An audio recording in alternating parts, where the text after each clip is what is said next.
So, can we start? Am I audible?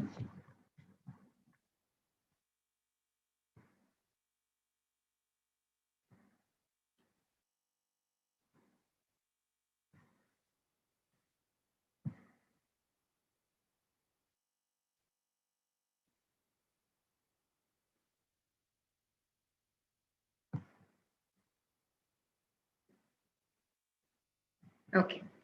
So, the session is on recent MCQ discussion, recent NEET questions and INI set are the questions which I've looked at. And I've taken efforts, yeah, good evening.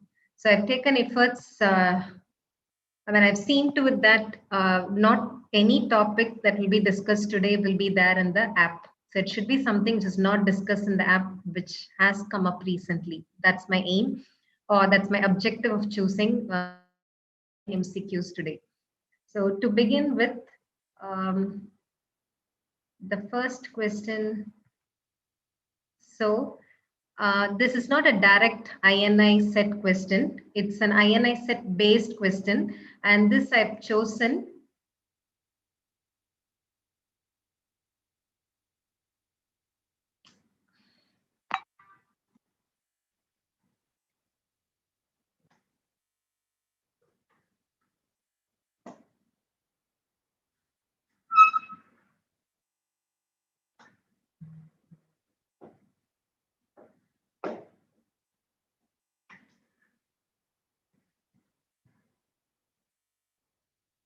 So this question I've chosen because I wanted to first give you a background on how that particular INI set question was asked.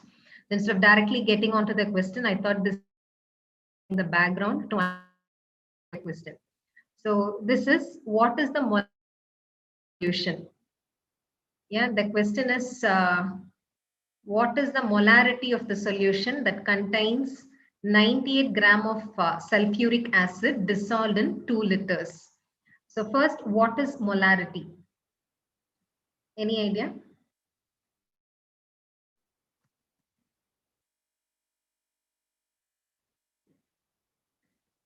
So what is molarity? Molarity is number of moles of the substance that is present in 1 liter of the solution.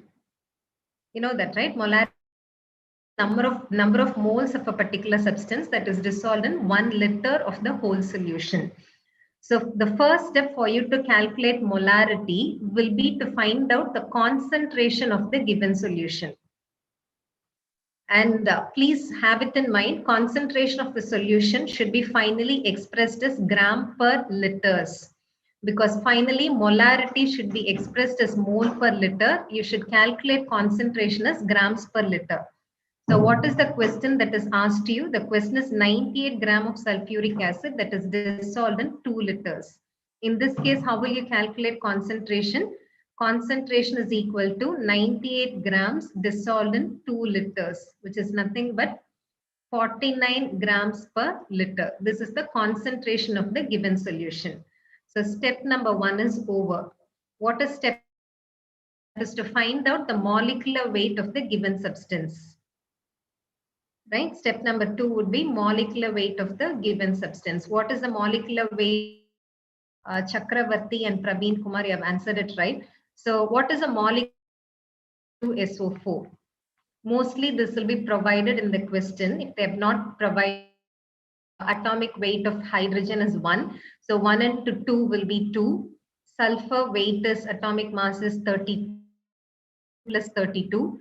Plus for oxygen it is 16. So 16 into 4 is 16. So totally it is 98. So what is the molecular weight of sulfuric acid? It is 98 gram, which means if it's 98 gram of sulfuric acid, it is 1 mole, right? If it's 98 gram, it's 1 mole. And what is the concentration here? It is 49 grams per liter. So what is it? It is 2. 1 by 2 is 0.5. And about units, gram and gram gets cancelled.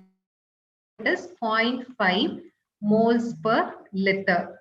So what is the molarity of the given solution? It is 0.5 mole per liter. Are you clear? So this is about question number 1. If you're asked solution, first you should calculate the concentration of the solution, and that should be expressed as grams per liter.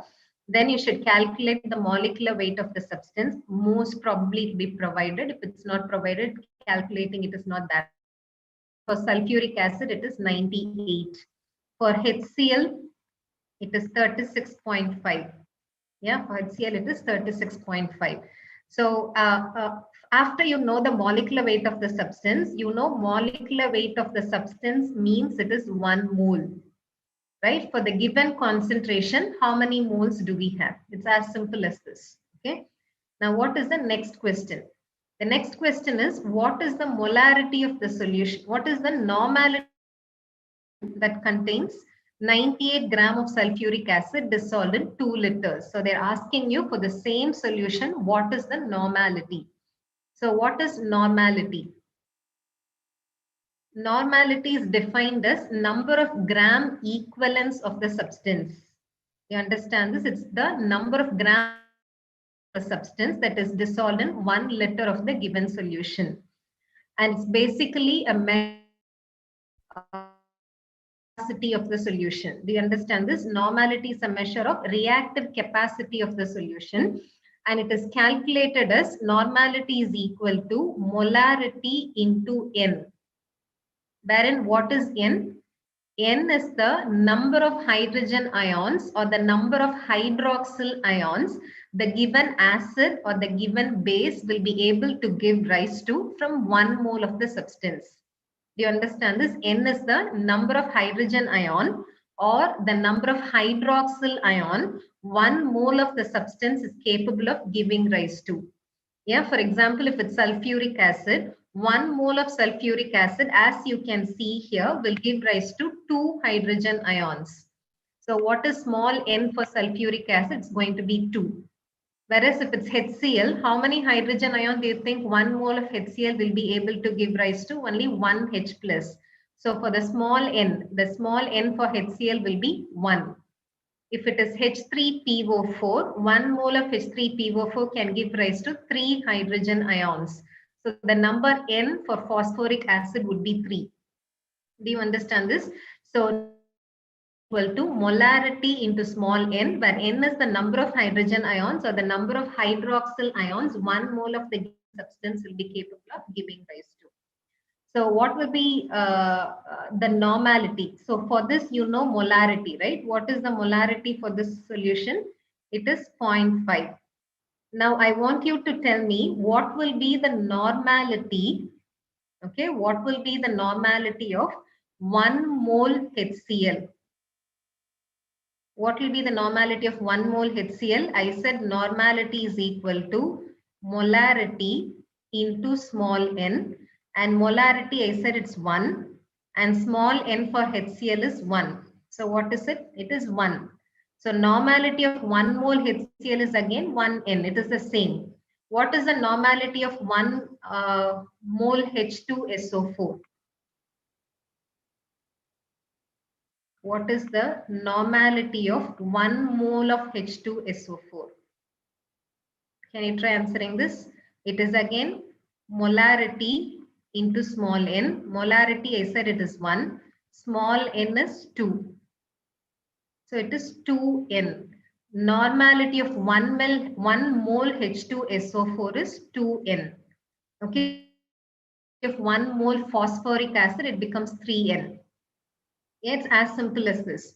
So here you know it is 0.5 mole solution. And what will be its normality? I said normality is equal to molarity. Here it is 0.5 into small n is the number of hydrogen ions it can give rise to. So what is it? It is 2.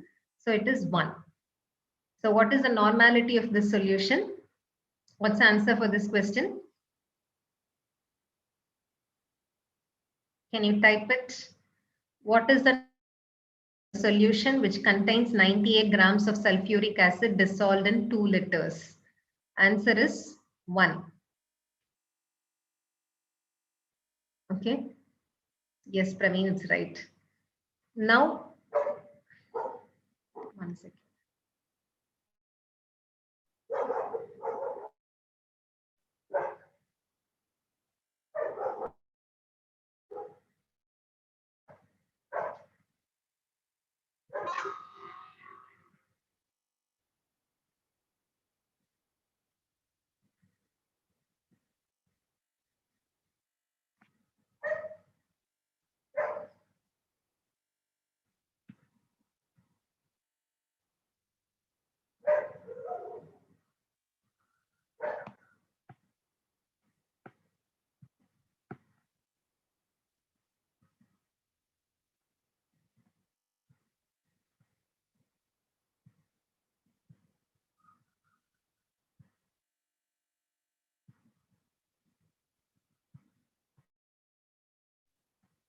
So now try answering this question. INI set question 2020. So it's a very simple question. It's more like NEET UG question. Normality of 2 mole HCl is dash as 1 mole H2SO4. Yeah, normality. What is the normality of 2 mole HCl? It is 2 into what? 1. It is 2N. Right? Normality of 2 mole HCl is 2N. What is the normality of 1 mole H2SO4? It is molarity into small n. Molarity is 1. Small n is equal to 2. So both are 2N solutions. So what is your answer? Yeah, it's the same.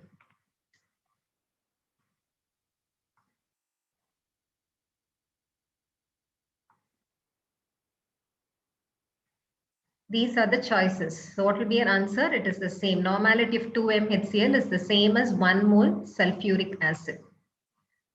Now this was another question my attention because generally this is not discussed in most of the classes because we always talk about KM, but the question was enzyme with the highest catalytic efficiency is. Yeah, the question was enzyme with the highest catalytic efficiency is.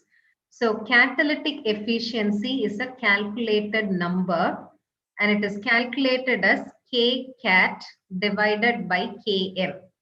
Yeah, it is calculated as Kcat divided by Km. So first, I would like to discuss this question in 3 headings. First, I'll tell you about the effect of substrate concentration on the rate of enzyme catalyzed chemical reaction. Then I'll tell you about Km, which we all know, mostly we all know. Then I'll tell you Kat.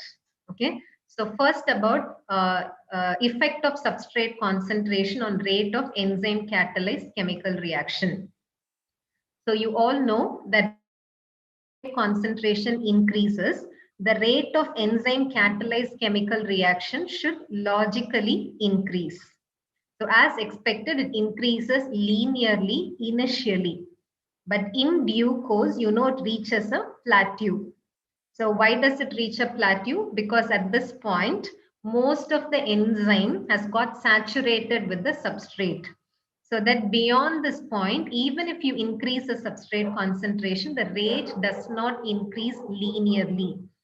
So that point, yeah, at that point, wherein all the available enzyme saturate substrate, so that the enzyme substrate complex is equal to total enzyme that is available. Or in other words, all the available enzyme has got saturated with the substrate. An enzyme substrate complex concentration is equal to total enzyme concentration. The velocity is called as Vmax. Okay, and as you can see here in this graph, this Vmax is never attainable. Yeah, because you know enzymes are just catalysts, right? You need only a very minimal quantity of these enzymes to be able to for them to act as catalysts. So never can you, and you know it acts as a catalyst in the sense it gets recycled back and forth. So never in in vitro studies and in vivo studies, you will be able to saturate enzymes with all the substrate. This is never achievable. You can never measure it directly. That is why we have a value called as half Vmax. Right? That's why we have a value called as half Vmax. At that point, horizontal line and you drop a vertical line. Yeah, so the substrate concentration maximal velocity is called as Km. Do you understand this? The substrate concentration half maximal velocity is called as Km. So what is Km? Now you know Km is nothing but substrate concentration velocity. And this is generally expressed in units of moles. It is either expressed as nanomoles or it is expressed as micromoles. It's because it's nothing but substrate concentration. For example, if I say Km of an enzyme is 100 nanomoles or 100 micromoles, I mean to say when the substrate concentration is 100 nanomole, this enzyme can achieve half maximal velocity. Whereas if I say Km of an enzyme is 200 nanomoles, what does it mean? It means only when this enzyme has got a substrate concentration as high as 200 nanomoles, it can achieve the same half maximal. So if you say that Km of an enzyme is high, yeah, if you say that Km of an enzyme is high, it means you need to provide more substrate. It means you need to provide more substrate. Why do you have to provide more substrate? It is because affinity of the enzyme for the substrate is low. Yeah, it is because affinity of the enzyme for the substrate is low. So if you say Km of an enzyme is high, the inference is the affinity of the enzyme for the substrate is low. Do you understand this? If you say Km of an enzyme is high, it means affinity of the enzyme for the substrate is low. So what is the limitation of using just Km for defining efficiency of an enzyme? The limitation is it tells you only about the affinity of the enzyme. What if there is an enzyme with very high affinity? It holds all the substrate. But what if the catalytic activity's efficiency is low? After binding to the substrate, if it does not convert it into product, it's not an efficient enzyme, right? So if you want to comment on efficiency of an enzyme, it has to be dependent on two determinants, right? One has to be based on the affinity, that is Km. The other one has to be based on the catalytic activity. The other one has to be based on catalytic activity. And to find out a factor which is based on catalytic activity, we have a factor called as Kcat. Oh, 1 second.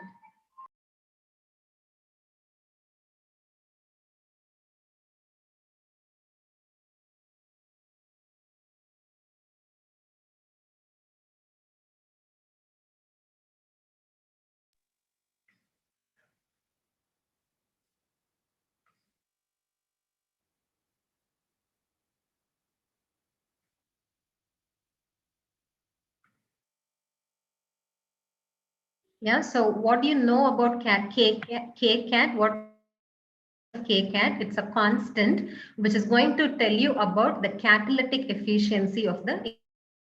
So for you to understand, I'm going to tell you few facts. Suppose there is a set of substrates which are getting converted to products. Okay, a set of substrates is getting converted to a set of products. And that B is the velocity of rate of conversion of substrate to product. In that case, we know velocity V is directly substrate concentration. This is nothing but law of mass action.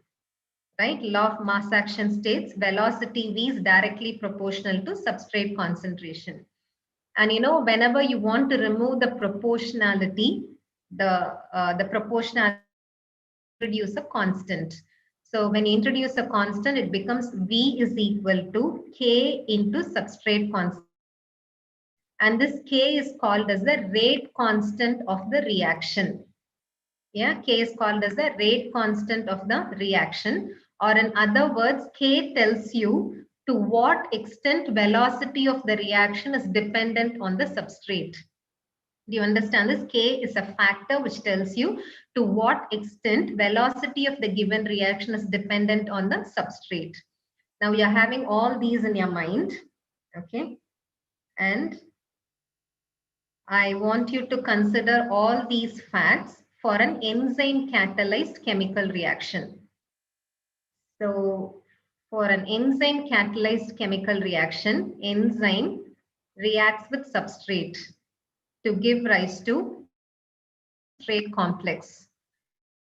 Substrate complex either gets back to enzyme and substrate or it becomes enzyme and product. Yeah, this is like a rule for any enzyme catalyzed chemical reaction. This is how it acts. Enzyme reacts with substrate to form enzyme substrate complex that dissociates to give enzyme and substrate, or it becomes enzyme and product. Okay. Now for this, let's just assume that V1 is the velocity of formation of enzyme substrate complex. Let's assume that V2 is the velocity of dissociation of enzyme substrate complex to form enzyme and substrate. And let's assume that V3 is the rate of dissociation of enzyme substrate to enzyme and product. Okay. And respectively, we have rate constants K1, K2, and K3. Okay. Now, what is Kcat? Please listen. This will help you in understanding so many questions related to enzymes. Okay. So, what is Kcat? Kcat is nothing but K3. Kcat is nothing but K3 in the sense it's the rate constant of formation of enzyme and product from enzyme substrate complex when V3 is equal to Vmax. Yeah. When V3 is equal to Vmax. When will V3 be equal to Vmax? I said when all the enzyme has got saturated with the substrate, or when enzyme substrate complex concentration is equal to total enzyme concentration. Do you understand this? If you're asked to define Kcat, it is nothing but the rate constant of formation of enzyme and product when the velocity of formation of product is equal to Vmax, or when all enzymes have been saturated with the substrate, or enzyme substrate complex is equal to total enzyme concentration. Okay. And you know here, V3, the rate of this reaction, V3, is directly proportional to its substrate, which is ES. So when you remove the proportionality, it becomes V3 is equal to K3 into ES. Yeah, you know, V3 is equal to K3 into ES. So if you substitute V3 for Vmax, yeah, V3 Vmax is equal to K3 is equal to Kcat into enzyme substrate complex is equal to total enzyme concentration. This is what we define, right? This is how we define. What is Kcat? I said Kcat is the rate constant when the velocity of the reaction is Vmax. When the velocity of the reaction is Vmax, or when all enzymes have been saturated with the substrate. So it is equal to ET. And I want Kcat. How will I calculate Kcat? Kcat is equal to Vmax by ET. You understand this? Kcat is equal to Vmax by ET. So how do you think in this question, what they've given you? They've given you Km value, they've given you Kcat value. How do you think they would have found out all these values for an enzyme? Km can be obtained by Lineweaver-Burke plot, which I've explained in detail in one of the videos in my YouTube channel. And it's also explained in enzyme chapter in the Speed app. Yeah, Km can be calculated. Calculate Kcat. Just now I told you the formula for Kcat is equal to Vmax by ET. So using Lineweaver-Burke plot, you calculate Km and Vmax. And then ET is nothing but the enzyme concentration which you provided for that experiment. It is you who have decided what will be the total enzyme concentration. So you know ET. So when you substitute Vmax, it's calculated using Lineweaver-Burke plot, and the total enzyme concentration, you're going to get the value for Kcat. And what will be its unit? What is Vmax? It's velocity. It is velocity of formation of a product. So it is going to be like moles per second. Rate of formation of product will moles of products will be formed in this time. So moles per second will be the unit for the numerator.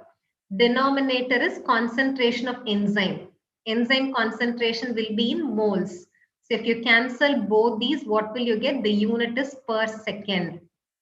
Do you understand this? So what is the unit for km? I said km is the substrate concentration.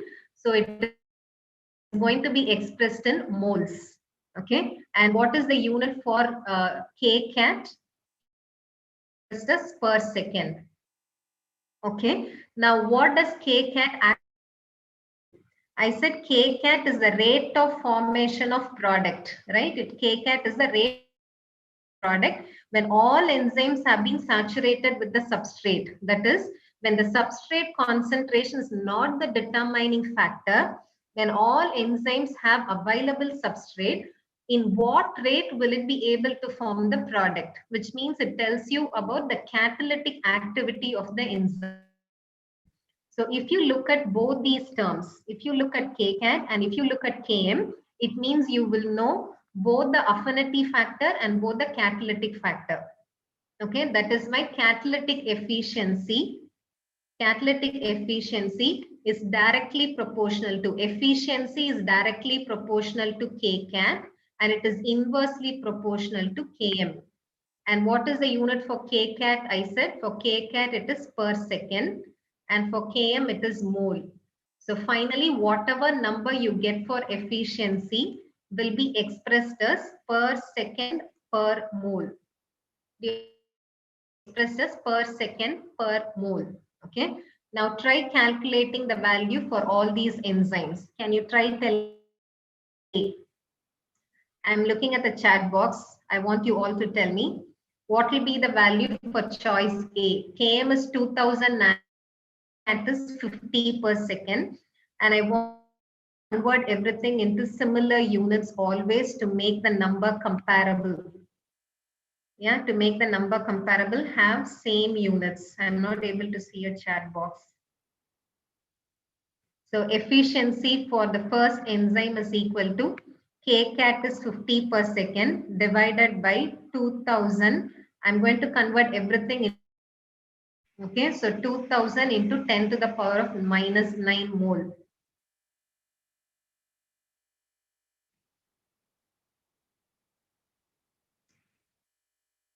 Okay.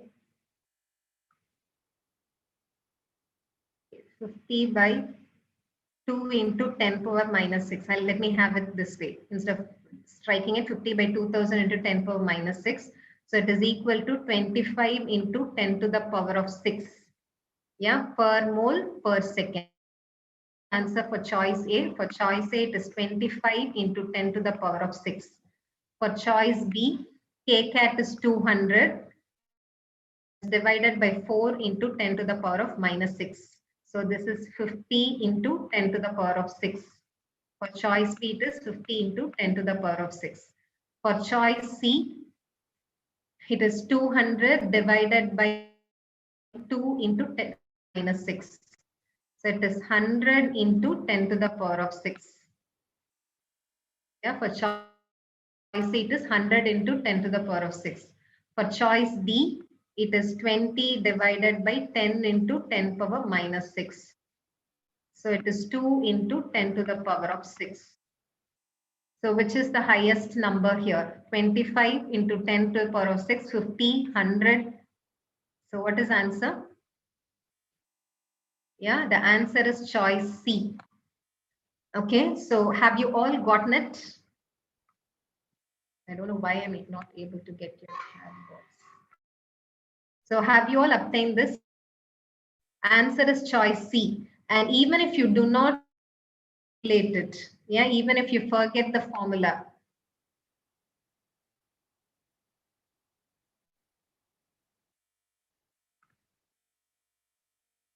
Praveen Kumar as Margaret as B. Why did you choose it as B, Praveen Kumar? Do you have any explanation? But now do you understand that it is C? In the exam, you marked it as B. C. Okay. So even if you don't understand or even if you forget the formula, yeah, all that you will have to do is look at Km. Okay.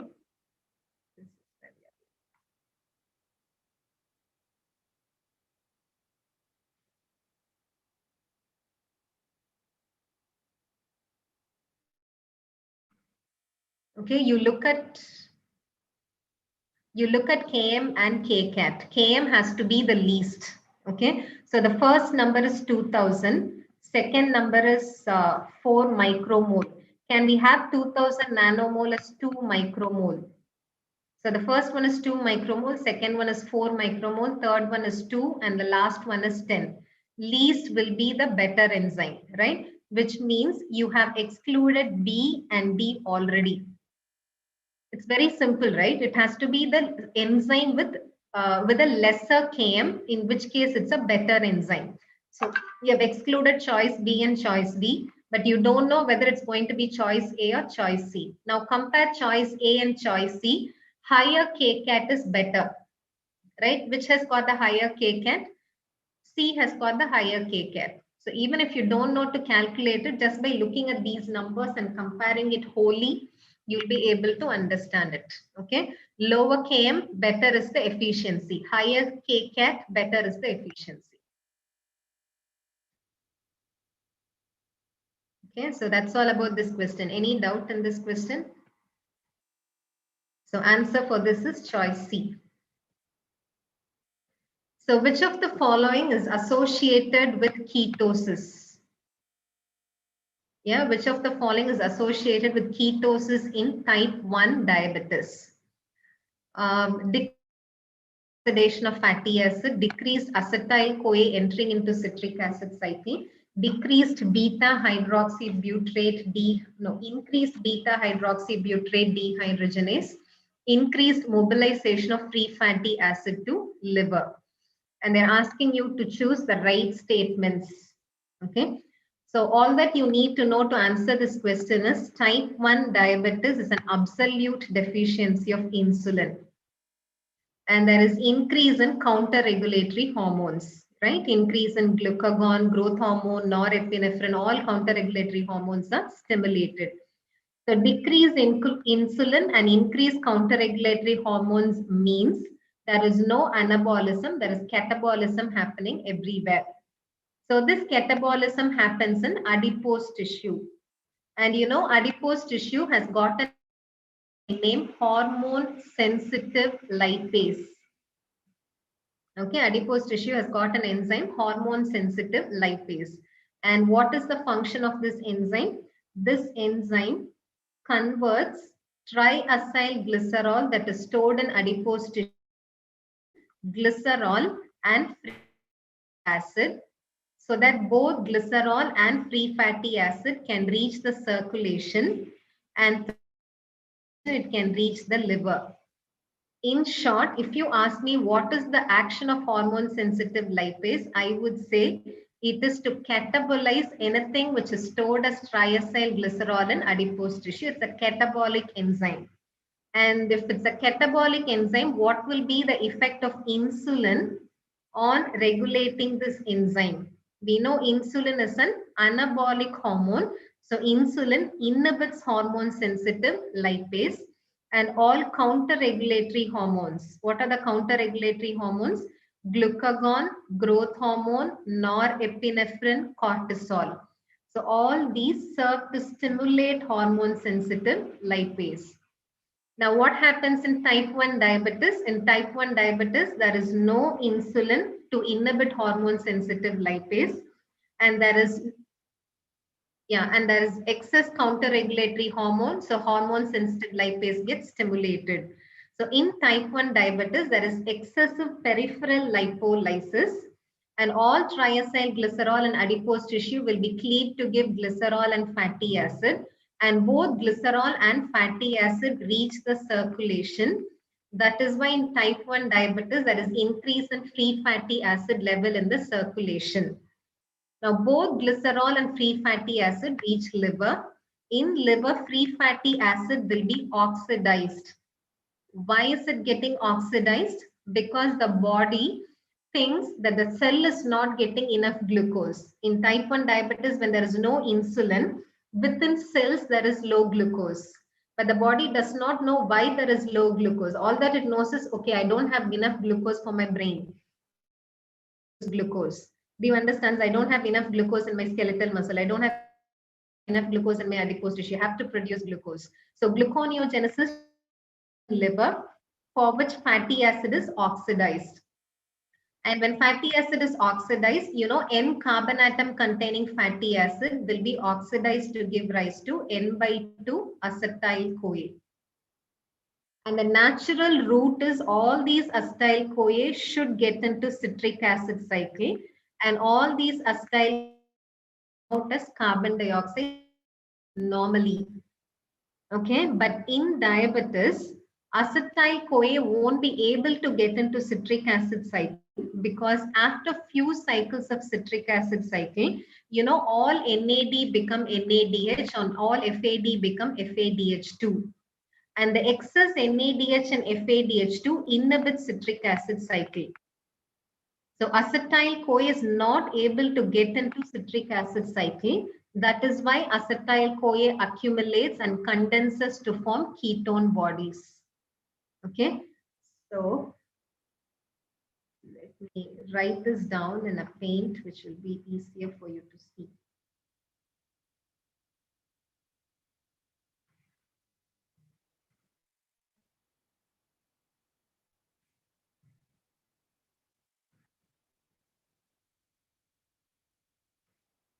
Okay, so what is type 1 diabetes? It's a state of low insulin and excess counter-regulatory hormones.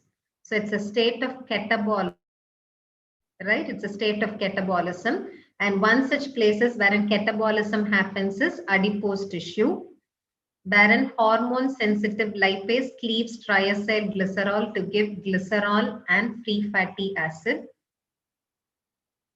And both glycerol and free fatty acid come out of adipose tissue, they reach the circulation, and through circulation these free fatty acids and glycerol reach the liver. And once free reach liver, again because it's a state of catabolism and because there needs to be gluconeogenesis, free fatty acid will be oxidized excessively. And when free fatty acid is oxidized excessively, all free fatty acid first get converted to acetyl-CoA.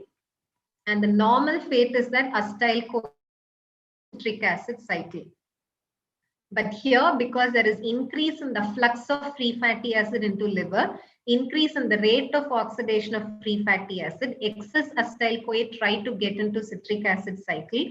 More and more NAD become NADH and FAD become FADH2. Only till a point these NADH and FADH2 will be able to get into electron transport NAD and FAD. In due course, electron transport chain gets saturated. So NADH and FADH2 accumulate. And this accumulated NADH and FADH2 inhibits citric acid cycle. That one CoA will not be able to get into citric acid cycle. They will not be able to be converted to carbon dioxide and water. That is when they accumulate. And when they accumulate, acetyl-CoA molecules condense to form ketone bodies. So how are ketone bodies formed? Because there is one statement about beta hydroxybutyrate dehydrogenase. I feel you will have to know about how ketone bodies get generated. So whenever acetyl-CoA accumulates, two molecules of acetyl-CoA condense in the presence of thiolase to form acetoacetyl-CoA. So the first step of ketone body synthesis is wherein two molecules of acetyl-CoA condense in the presence of thiolase to form acetoacetyl-CoA.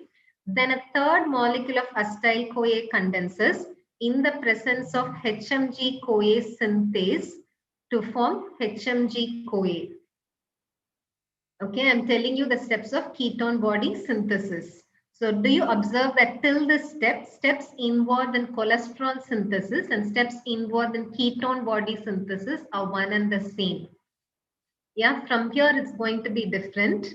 If it's cholesterol synthesis, we all know that HMG-CoA reductase acts on HMG-CoA, converts it into mevalonate. So that commits HMG-CoA to cholesterol synthesis. Okay, so what is the rate limiting enzyme of cholesterol synthesis? It is HMG-CoA reductase. Whereas if it's ketone body synthesis, the HMG-CoA lyase. And this HMG-CoA lyase takes out one acetyl-CoA which gets recycled back. That way HMG-CoA gets converted to the first ketone body. So if you're asked which is the primary ketone body, if they are determined to give you a very simple question, they can ask you which is the primary ketone body. What will be your answer? Acetoacetate. Now this acetoacetate undergoes spontaneous decarboxylation to form acetone. Whereas in the presence of, listen to this carefully, beta hydroxybutyrate dehydrogenase, in the presence of beta hydroxybutyrate dehydrogenase, acetoacetate gets converted to beta hydroxybutyrate.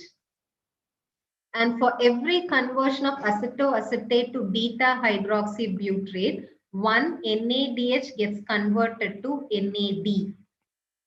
One NADH gets converted to NAD. Just now I said in type 1 diabetes, when there is low insulin and excess counter-regulatory hormones, there is excess NADH that is formed, which is not able to get converted to NAD. In this scenario, all ketone bodies that are formed initially as acetoacetate will immediately get converted to beta hydroxybutyrate, because they know it is one of the ways of regenerating NAD. So which is the major ketone body that is synthesized in diabetic ketoacidosis? In acute conditions of diabetic ketoacidosis, the major ketone body that is synthesized is beta hydroxybutyrate. This gets excreted in urine. Okay, can any one of you tell me what is the test, screening test that is done in urine to detect ketone?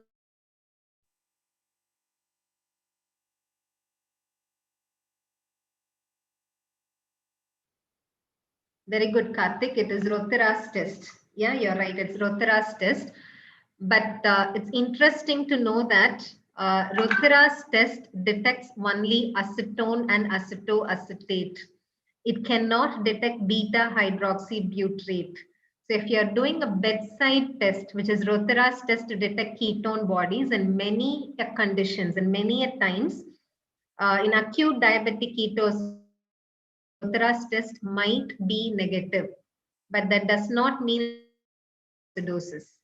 Do you understand this? It's because what is a major ketone body that is excreted in acute hydroxybutyrate, which does not answer Rothera's test. But after you start treatment, how will you treat diabetic ketoacidosis? You start insulin. So when you start insulin, all these catabolism will slowly be shut down. So NADH concentration slowly decreases. And when NADH concentration slowly decreases, all beta hydroxybutyrate would become acetoacetate. Do you understand this? So what will be the ketone body that is excreted during treatment? During treatment, acetoacetate will be found in urine. So after you start treatment, Rothera's test will turn out to be positive. That does not mean the person is not responding to your treatment. You should know that there are false positive and false negative Rothera's reports caused by the fact that Rothera's test does not answer, beta hydroxybutyrate does not answer Rothera's test. Do you understand this? An acute diabetic ketoacidosis, which ketone body that is excreted in urine, it is beta hydroxybutyrate because of beta hydroxybutyrate dehydrogenase. So have we discussed about all the choices here? See the screen which I've shared. So which of the following is associated with ketosis in type 1 diabetes? Is that decreased beta oxidation of fatty acid? No. This is false. Do you think decreased acetyl-CoA enters into citric acid cycle? True, because as I said, NADH and FADH2 accumulates, so acetyl-CoA is not able to get into citric acid cycle. 2 is true. Increased activity of beta hydroxybutyrate dehydrogenase is true because NADH can be converted to NAD that way. Is there increased mobilization of free fatty acid to liver? Yes. So what are the true statements? 2, 3, and 4. So your choice should be C. Replacing alanine. This is a very simple question. I think most of you would have answered it. Replacing alanine of the following amino acids can increase UV absorbance at 280 nanometer. The simple statement or the fact which you should remember to answer the question is all aromatic amino acids. What are the aromatic amino acids? Phenylalanine, tyrosine, tryptophan. So all three aromatic amino acids, phenylalanine, tyrosine, and tryptophan, ability to absorb UV light at 280 nanometer. Okay, so what will be your answer? Alanine by tryptophan with absorbance at 280 nanometer. So this fact. Yeah, why do we have to know this fact? Something similar to this is done by nitrogenous bases, namely purines and pyrimidines. Yeah, purines and pyrimidines. Nitrogenous bases, purines and pyrimidines absorb UV light at 260 nanometer. Please don't forget this. They absorb UV light at 260 nanometer. And this fact is used for measuring the concentration of DNA and RNA. Okay, suppose you extract DNA. Yeah, we do that all the time, right? For any molecular biology technique, we extract DNA. So after we extract DNA, the first step would be to quantify the DNA that is present in the given extract. For which what we do is we take this tube, we place it in a spectrophotometer. Yeah, what is the equipment called as? It is called as spectrophotometer. And in spectrophotometer, you adjust the wavelength of the filter to 260 nanometer and you see the absorbance. Okay.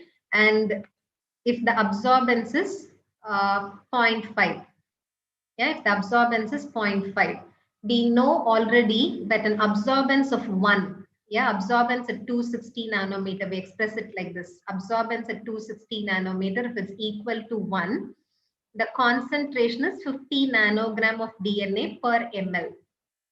Okay, so if the absorbance is 0.5, what is the concentration? It's going to be 25 nanograms per ml. So what is the idea behind you knowing this fact that purines and pyrimidines absorb UV light at 260 nanometer? It is used for quantifying DNA. Okay, now after you quantify DNA, the next step is to identify the purity of DNA. Okay, so how will you check the purity of DNA? When I say purity, what are the impurities that you expect in a DNA extract? One is protein. Yeah, the major contaminant of your DNA sample can be protein. And the second one is salt. Okay, so to see how much of protein is there in your solution and how much of salt is there in your solution, what we do next is we calculate something called as absorbance at 280 nanometer. No, absorbance at 260 nanometer divided by absorbance at 280 nanometer. Okay, so what is absorbance at 260 due to? It is because of DNA and RNA. What is absorbance at 280 due to? It is because of proteins. Okay, so the denominator has to be for you to say that it's a pure DNA sample. So it has to be anywhere between 1.7 and 2. Only when the ratio of absorbance at 260 nanometer to absorbance at 280 nanometer is between 1.7 and 2. We say it's a pure DNA sample, good to go. You can use it for PCR, you can use it for RT-PCR, you can use it for any technique you want. But if it's less than 1.7, yeah, it's less than or equal to 1.6, it means what is high? Contamination is high. So many a times you won't be able to amplify such a DNA sample which is contaminated with proteins. Okay, now to check the salt contamination, what we do is absorbance at 260 nanometer by absorbance at 230 nanometer. Yeah, what we check is absorbance at 260 nanometer by absorbance at 230. 230 nanometers because of salt contamination. And if you ask me from where do we get the salt? Protein, okay, it's from the cell. From where do you get the salt? When you extract DNA, there are many salts that are used. We use sodium chloride sometimes. We use guanidinium isothiocyanate. Yeah, we use guanidinium isothiocyanate, which is a lysing agent, which lyses cells and brings out DNA and RNA. So when you use these for DNA and RNA extraction, there is always a step which removes these salts. To check the efficiency of removing salts, we do this absorbance at 262, absorbance at 230 nanometer. If it's less than 1.5, yeah, if it's less than 1.5, it means it is salt. It means it's more of salt. It's contaminated with salt. It's not going to be good for the PCR or RT-PCR. Yeah, only for you to be able to apply all these questions are asked. Okay, so absorbance at 280 nanometer is because of aromatic amino acids, phenylalanine, tyrosine, and tryptophan. Absorbance at 260 nanometers because of purines and pyrimidines. Absorbance at 230 nanometers because of salts. So to quantify DNA, we check the absorbance using a spectrophotometer. This was asked once in all India, not now, sometime back. DNA concentration is measured by, what should be your answer? Your answer should be spectrophotometry.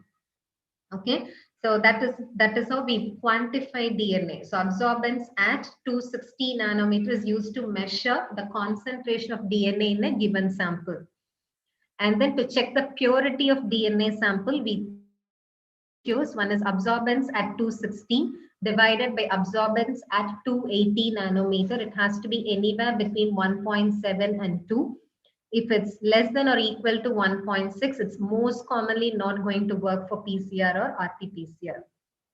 And then absorbance at 260 at 230 will tell you about salt contamination. It has to be more than 1.5. Okay.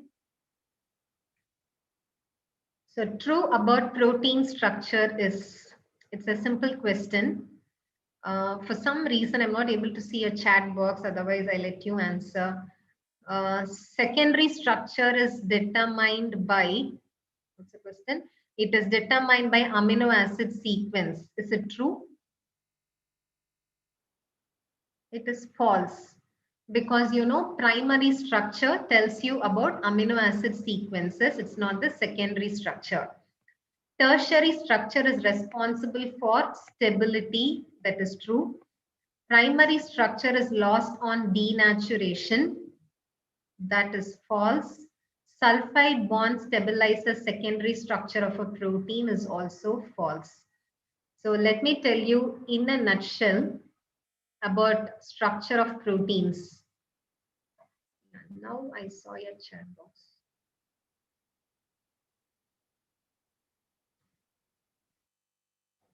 Somebody has asked me a question, ma'am, what if there are no aromatic amino acids in the protein? You can't have any protein without aromatic amino acids. Yeah, because proteins are made up of just 20 amino acids. Out of the 20 amino acids, you can't exclude 3 amino acids and can have any protein. Even collagen, yeah, even collagen, which is just a repetitive glycan XY, has got enough aromatic amino acids to be able to give rise to an absorbance at 280 nanometer. Does that answer your question? Tony Stark. Yeah, so that's answer for your doubt.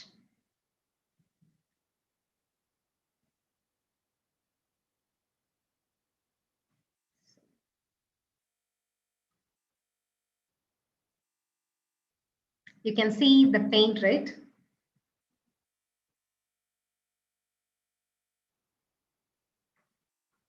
Okay, so now I'm going to tell you about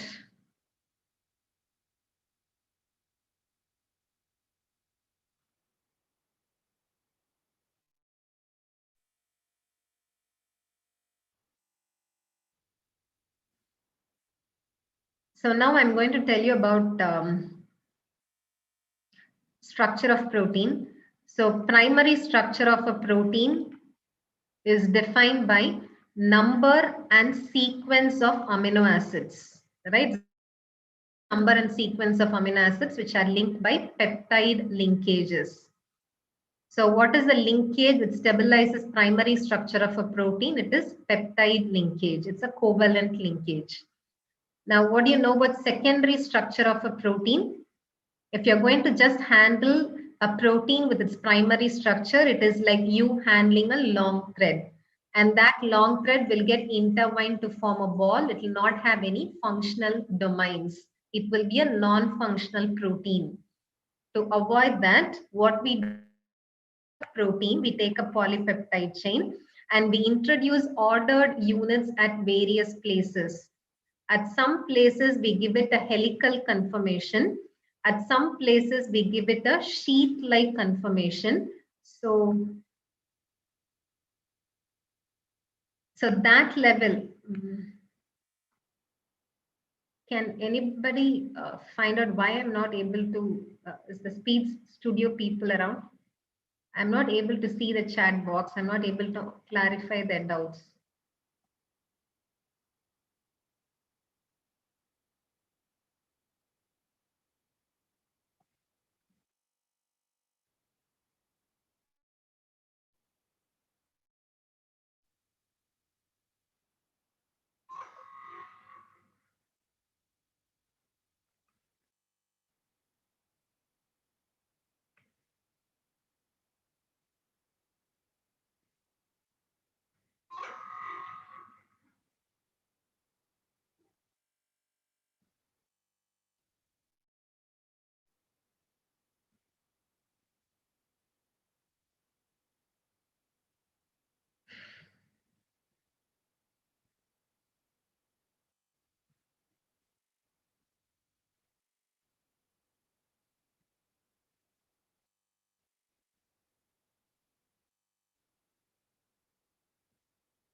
Okay, so secondary structure is it's defined by how contiguous segments of a polypeptide chain get organized to form ordered units. So that level where you just form ordered units is called the secondary structure. And I hope you all remember, we have already learned that in secondary structure, be it alpha helix or beta pleated sheet, it's hydrogen bonding. Yeah, it's hydrogen bonding which stabilizes the secondary structure. And it's intra-chain hydrogen bonding. Yeah, it is intra-chain hydrogen bonding in alpha helix, whereas it is inter-chain hydrogen bonding in beta pleated sheet. Okay, so it's basically secondary structure is stabilized by a non-covalent linkage, which is hydrogen bonding. Okay, now about tertiary structure. Even after they've adapted themselves to get all these ordered units, they don't have functional domains yet. So what we do is we take this long polypeptide chain with ordered units and we fold them in a three-dimensional space. We fold them in three-dimensional space, they get to have all these functional domains. That is when they are functional proteins. That's called as tertiary structure. So tertiary structure of a protein is defined by how proteins get folded. Okay, it is defined by how proteins get folded in three-dimensional space to form functional domains.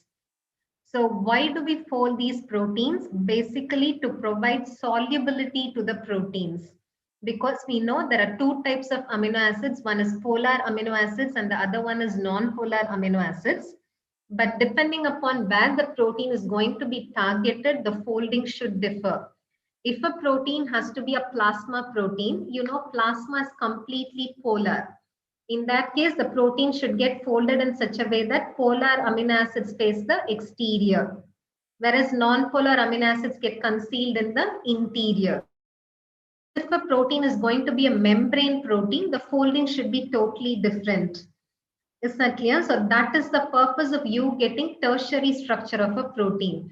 So there are two purposes served by tertiary structure of a protein. One is it provides to the protein, thereby maintains stability of the protein. Second is only after proteins get folded, they get to have all the functional domains. And if you're asked what is the major driving force for protein folding, your answer should be hydrophobic interaction. Your answer should be hydrophobic interaction, which is again a non-covalent linkage. Yeah, it is again a non-covalent linkage. So that is a major driving force. But additionally, it is also supported by few other linkages like electrostatic attraction, hydrogen bonding, even disulfide bridges. Because when they get folded, nearby if there are cysteine residues, you'll find disulfide bridges. So you name any linkage other than covalent linkages, other than linkages, all linkages will help in stabilizing the protein. So that's about tertiary structure of a protein. Okay. Now about quaternary structure of a protein. So not all proteins exhibit quaternary structure. Only those proteins which have more than one polypeptide chain can have a quaternary structure. And it is defined by how individual polypeptide chains interact with each other. Okay, if there is strong interaction among individual polypeptide chains, you call it as a taut structure. If there is weak interaction, you call it as a relaxed structure. Example, hemoglobin and myoglobin. Hemoglobin has got 4 hemes and each will be surrounded by one globin chain. Whereas myoglobin has got only one heme surrounded by one globin chain. So between hemoglobin and myoglobin, because hemoglobin has got more than one polypeptide chain, it can exhibit quaternary structure, whereas myoglobin cannot. When there is strong interaction among individual polypeptide chains, you call it as a taut structure. When there is weak interaction, you call it as a relaxed structure. Yeah, this is discussed in detail in hemoglobin and myoglobin in the speed learning app. But for now, this is about quaternary structure of a protein. And if you're asked what is the linkage which stabilizes quaternary structure of a protein, your answer should be disulfide bridge. Yeah, your answer should be disulfide bridge. And for remembering this, just have in mind insulin. You know, insulin has got two polypeptide chains A and B connected by disulfide bridges. Right? So individual polypeptide chains are most commonly stabilized by disulfide bridges. So quaternary structure is stabilized by disulfide bridges. So what are the 4 levels of protein structure? This is just an outline for you to be able to answer that particular MCQ. First, about primary structure, it is defined by number and sequence of amino acids which are linked by peptide linkages. That's stabilized by peptide linkage. Secondary structure is defined by how adjacent segments of polypeptide chain get organized to form ordered units. Okay. And what is the linkage which stabilizes secondary structure? It's a non-covalent linkage, which is hydrogen bonding. Intra-chain hydrogen bonding in alpha helix and interchain hydrogen bonding in beta pleated sheet. Tertiary structure is defined. Protein gets folded in 3-dimensional space to form functional domains. And the advantages of having a tertiary structure to your protein is, number one, it allows the protein to be soluble in the respective medium. So it alters the solubility and it helps in stability of the protein and it provides function to the protein. Finally, quaternary structure, the one important point which you should all know about quaternary structure of a protein is, not all proteins can have quaternary structure. Only those proteins which have multiple polypeptide chains can have quaternary structure. And it is defined by how individual polypeptide chains interact with each other. And quaternary structure is stabilized by disulfide bridges. Okay. Tertiary structure is stabilized by hydrophobic interaction and all non-covalent linkages, including disulfide bridges. Okay.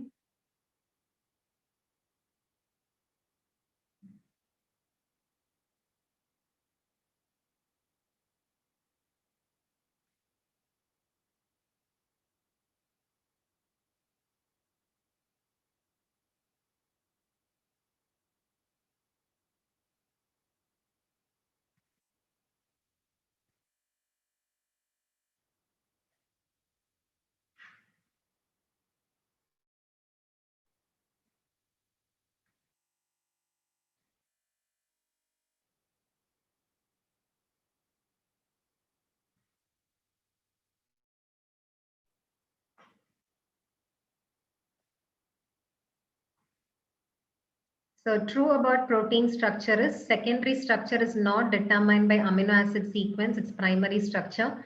Tertiary structure is responsible for stability is true.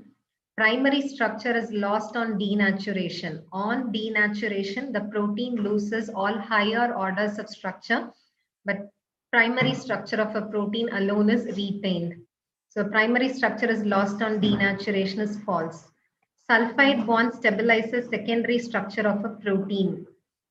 That is false because secondary structure of a protein is stabilized by hydrogen bonding.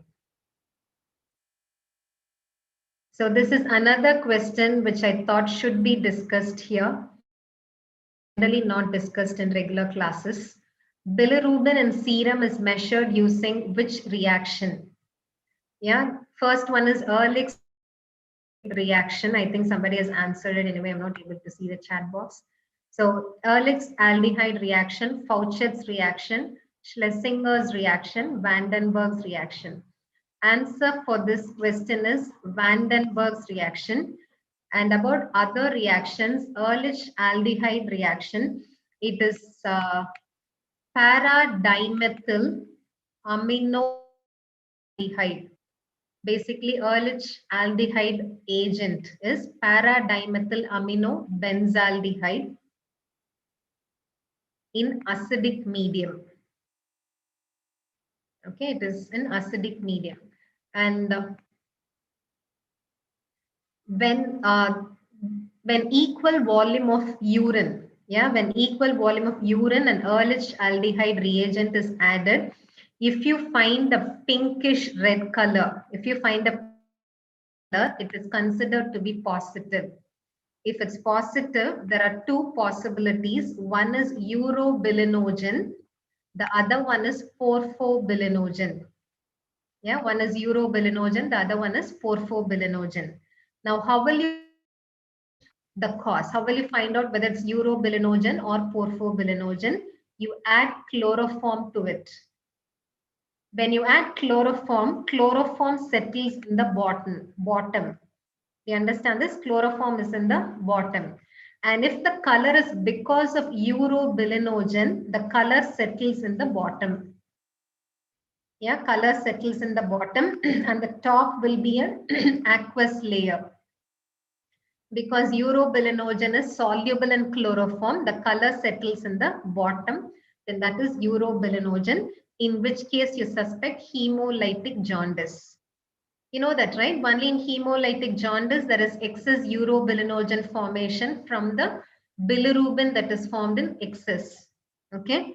Now, if there is pinkish red color, and after you add chloroform, if you see that the color is in the top aqueous layer, if the color is in the top aqueous layer, it means it's because of bilinogen, which is found in porphyrias.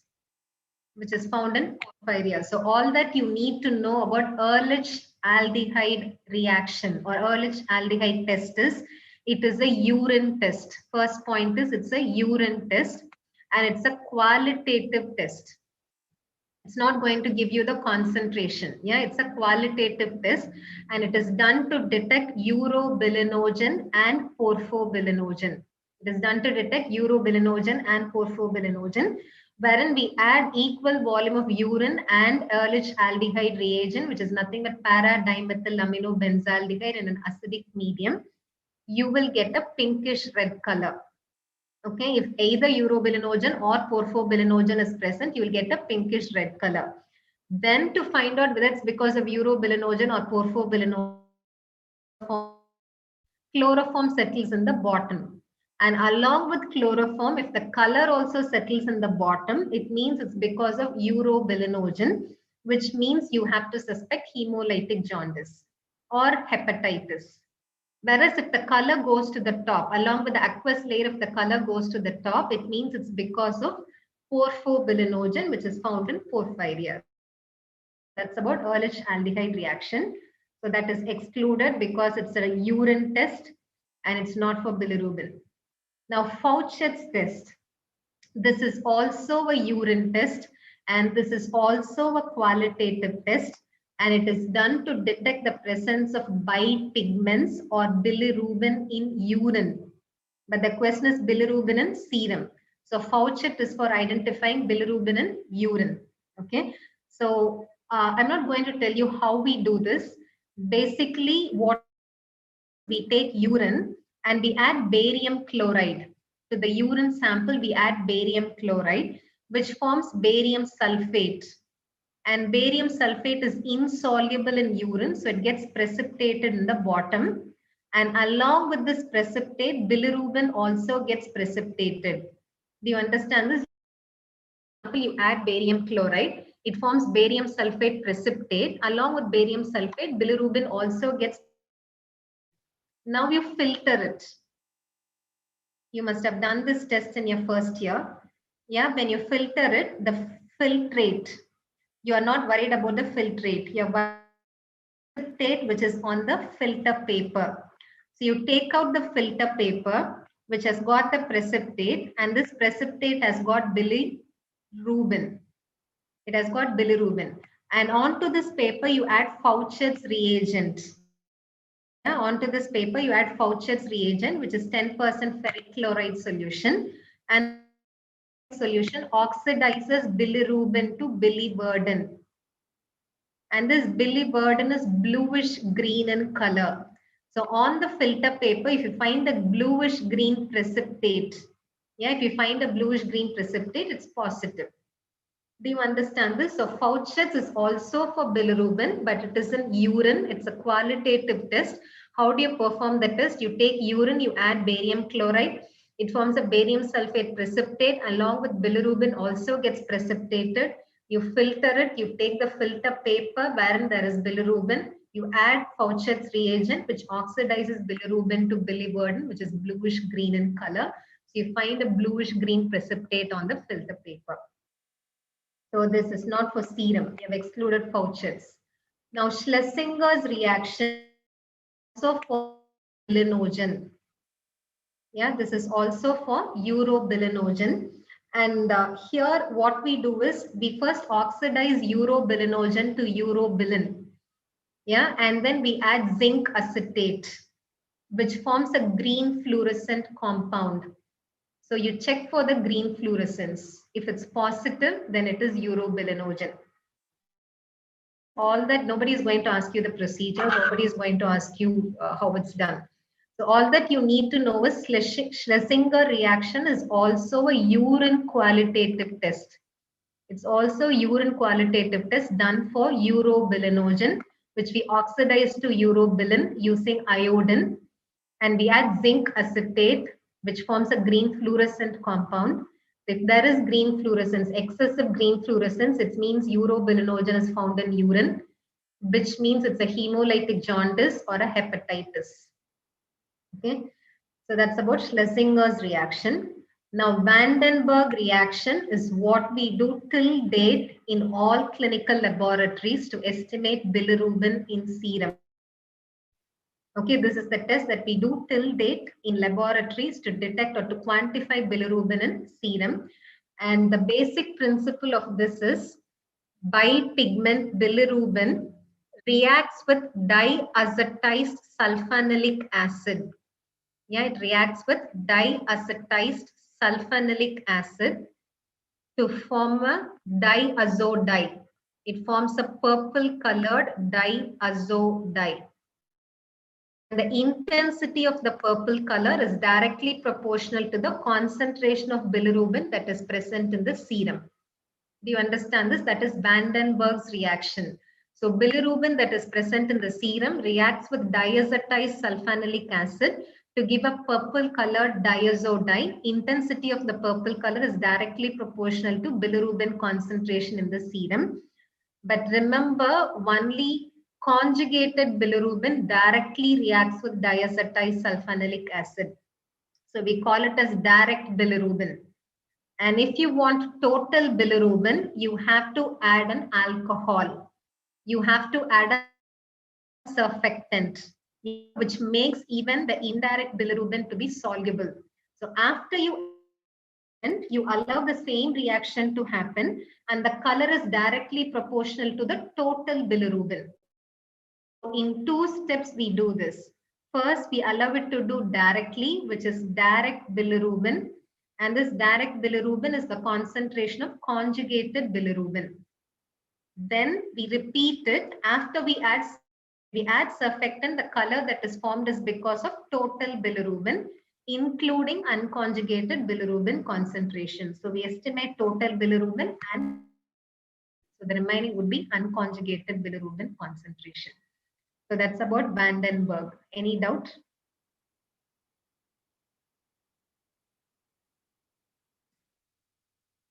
This is the simplest question one can ask for in NEET, right? It's based on Chargaff's base pairing rules. And I'm sure everybody would have answered this right. If concentration in a given sample is 28%, what is the concentration of G? So if T is 28%, then A will also be 28%. So already I've accounted for 56% of nucleotides, right? So out of 100 is remaining, 44% is remaining. And out of 44%, you have equal concentration of G and C, right? So X and X. So 2X is equal to 44%. So X is equal to 22%. So what is the concentration of G? It's going to be 22%. Chargaff's base pairing rule, in any double-stranded DNA, T content will be equal to A content. So if they've given you T content, it's the same for A. 28 and 28, totally 56% is over. So remaining 44 is shared by G and C. So it has to be 22% each. ApoB48, this is the last question. ApoB48 is expressed in intestinal epithelial cells by which of the following phenomena? Yeah, so what is the answer? Yes, somebody has answered it right. Yeah, Karthik says it's D. RNA, this has been discussed in detail in the app. Yeah, it's one of the post-transcriptional modifications that happen not always, only with regards to some of the mRNAs. And one of the examples is ApoB48. So I've already told you, ApoB48 is an apoprotein of chylomicron, right, which is formed in enterocytes. And ApoB100 is an apoprotein of VS, and that is formed in hepatocyte. And interestingly, both ApoB48 of enterocyte and ApoB100 of hepatocyte are products of one common gene, ApoB gene. Okay, so suppose this represents ApoB gene. This ApoB gene on transcription gives rise to a primary transcript, yeah, which is going to be the same in both enterocyte and in hepatocyte. In both enterocyte and hepatocyte, we get the primary transcript, which is identical. Now this primary transcript enters nucleolus, where it undergoes post-transcriptional modifications, and it becomes the functional mRNA. And this functional mRNA is also identical in both enterocyte and hepatocyte. And in both the cells, this functional mRNA leaves the nucleus and it reaches the cytoplasm. And once it reaches the cytoplasm, there is a change that happens only in enterocyte. Enterocyte has got an enzyme by name cytidine deaminase. Yeah, what is the enzyme? It is cytidine deaminase, which deaminates cytidine of a codon CAA. So the functional mRNA of both enterocyte and hepatocyte has a codon which is CAA, but only enterocyte has got this enzyme cytidine deaminase, which deaminates cytidine of a codon CAA. On deamination, cytidine becomes uridine. Yeah, this is also discussed in the app. Refer to those videos. So CAA becomes UAA. And what is UAA? It's a stop codon. So only in enterocyte there is premature termination of protein synthesis. So one enterocyte produces a truncated protein, and this truncated protein has got only 48% of amino acids that are present in the whole protein that is synthesized in hepatocyte. So the whole protein is called as ApoB100 and the truncated protein is called as ApoB48. And this is called as RNA editing because you edit, listen to this, because you edit some of the nucleotide sequences of the fully formed mRNA only in specific tissues. It's called as RNA editing because you're not editing the gene. Yeah, you're editing the fully formed mRNA, again, not in all tissues.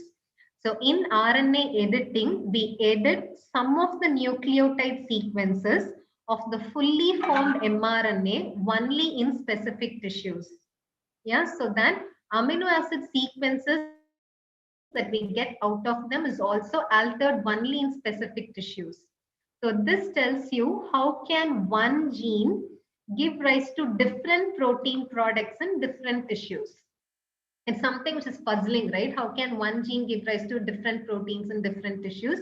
There are many explanations for that. One such explanation is RNA editing.